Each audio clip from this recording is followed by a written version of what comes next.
Baik, pada pasal yang kedua saya akan melanjutkan tentang ajaran Allah menurut Alkitab. Pada pasal ini kita akan belajar beberapa hal atau beberapa topik. Yang pertama itu adalah tentang berbagai pandangan orang tentang Tuhan.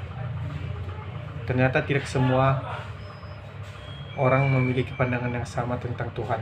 Ada yang percaya bahwa Tuhan itu ada dan ada juga yang tidak. Contohnya itu adalah seperti ateis. Ateis adalah kelompok yang tidak percaya bahwa Tuhan itu ada. Kemudian ada juga kelompok agrotisme yang merasa bahwa manusia itu tidak memiliki pikiran atau pemikirannya itu tidak sampai untuk memikirkan bahwa Tuhan itu ada atau tidak. Kemudian ada kelompok panteisme, bahwa kelompok ini adalah kelompok yang percaya kalau Tuhan itu adalah alam semesta ini, atau alam semesta itu ya Tuhan itu sendiri, seperti itu. Jadi yang terakhir itu ada kelompok teisme, yaitu adalah umat-umat Allah. Dan ini adalah kelompok yang mempelajari Tuhan dari ajaran Alkitab. Kelompok ini adalah kelompok yang percaya bahwa Tuhan itu ada.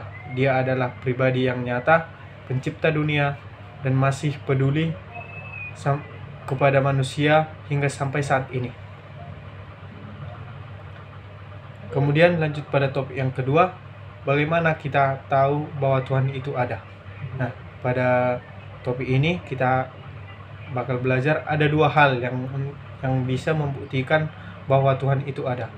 Yang pertama adalah bukti nyatanya itu adalah alam semesta. Seperti yang kita tahu, atau ibaratkan rumah, pasti dalam membangun rumah itu pasti ada yang membangun atau pasti ada arsiteknya. Begitu juga dengan dunia ini dan bumi ini, pasti ada yang membuatnya, yaitu ya Tuhan itu sendiri. Kemudian ada insting manusia.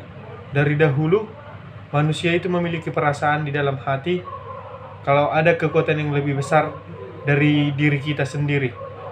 Itu adalah semacam kode atau perasaan yang Tuhan tanamkan kepada kita agar kita memahami dan merasakan keberadaannya. Lanjut, kita akan belajar tentang nama-nama Tuhan. Saya akan menjelaskan Tuhan memiliki banyak nama panggilan, dan nama panggilan ini akan menjelaskan juga beberapa sifat-sifatnya. Contohnya itu ada Elohim. Elohim ini berarti Tuhan itu Maha Kuasa. Yang kedua Adonai, yang berarti Tuhan itu pemilik atau Tuhan kita. Dan kemudian ada Yahweh, nama yang berarti nama yang sangat pribadi. Artinya dia Tuhan yang selalu ada dan setia kepada janjinya. Baik, kita lanjutkan lagi. Saya akan menjelaskan tentang sifat-sifat Tuhan. Sifat-sifat Tuhan ini terdiri dari beberapa poin. Jadi saya akan menjelaskannya satu persatu. Yang pertama itu adalah Tuhan itu adalah roh. Dia tidak memiliki tubuh fisik seperti kita. Jadi dia atau Tuhan itu tidak memiliki batasan ruang dan waktu. Kemudian yang kedua itu adalah Tuhan itu cuma satu. Tidak ada Tuhan selain Dia. Yang ketiga, sifat Tuhan itu adalah kekal. Tidak ada awal dan tidak ada akhir. Dia akan selalu ada untuk kita. Kemudian Tuhan itu juga bersifat tidak pernah berubah. Janji dan sifatnya dari dahulu sampai sekarang tetap sama, dan Dia tidak pernah mengingkari janjinya. Kemudian ada sifat Maha Tahu dan Maha Ada. Dia tahu segala hal, bahkan isi hati kita, dan Dia ada di mana-mana di saat yang bersamaan. Dan yang terakhir itu ada Maha Kudus dan Adil. Dia itu sempurna. Tuhan itu sangat sempurna, tidak suka dosa, tetapi Dia juga adil dalam kasih. Dia adil dalam memberikan hukuman dan juga hadiah kepada kita. Kemudian saya akan melanjutkan topik yang selanjutnya, itu adalah Tuhan itu baik dan penuh kasih. Bagian yang paling penting dari topik ini adalah menjelaskan bahwa Tuhan itu tidak atau bukanlah sosok yang pemarah atau jauh. Tuhan itu memiliki sifat penyayang, Dia peduli kepada penderitaan kita. Tuhan itu juga setia, Dia tidak akan meninggalkan kita meskipun kita sering berbuat salah.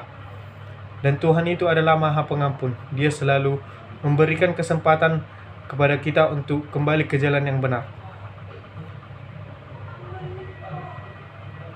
Lalu kita masuk ke topik bagaimana cara Tuhan menunjukkan dirinya melalui pernyataan. Karena kita manusia terbatas, Tuhanlah yang memperkenalkan dirinya kepada kita.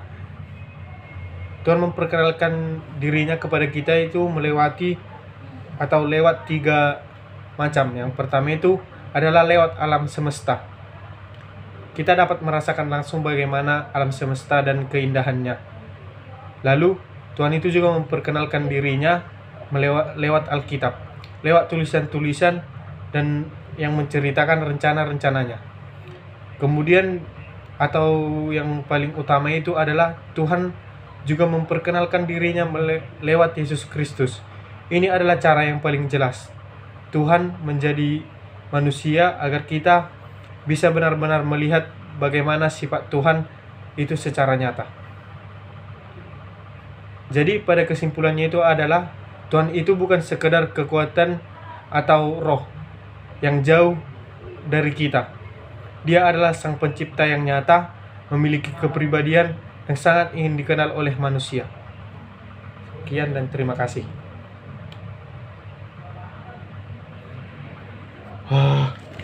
Oke.